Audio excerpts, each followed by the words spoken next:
Le prophète sallallahu alayhi wa sallam, notre exemple, notre modèle, jeûnait le lundi et le jeudi. Et quand il a été questionné pourquoi est-ce qu'il jeûnait le lundi et le jeudi, il a dit parce que les œuvres sont exposées à Allah le lundi et le jeudi et il aime que ces œuvres soient exposées alors qu'il est en état de jeûne. Donc bien sûr, nous on aime le prophète sallallahu alayhi wa sallam et on veut tout faire pour lui ressembler. Une parmi les choses qui nous permet de suivre sa sunna, c'est le fait de jeûner. Cette adoration-là est immense. Pourquoi? Premièrement, c'est un bouclier. Le prophète il a dit as-sawmu junna, c'est une protection. OK? Deuxièmement, le prophète sallam il a dit dans un autre hadith qui est rapporté par Bukhari Muslim que quand on jeûne un jour, subhanallah, un jeûne surrogatoire, hein, pour Allah subhanahu wa ta'ala, il éloigne notre visage de l'enfer de 70 ans. Subhanallah. Donc on gagne énormément en jeûnant.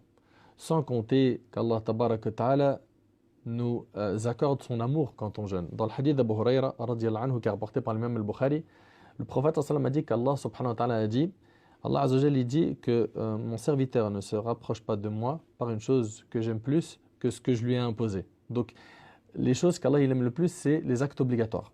Et bien sûr, quand on parle de jeûne surrogatoire, vous êtes bien d'accord avec moi, enfin je l'espère, que pour ce qui est de l'obligatoire, normalement l'histoire elle est classée. Ça veut dire que parmi vous, je l'espère de tout cœur, que tout le monde fait la prière, obligatoire je parle, que tout le monde jeûne le Ramadan, tout le monde sort la zakat et tout le monde espère faire le hajj et fait les causes pour le faire si cela n'a pas été encore fait.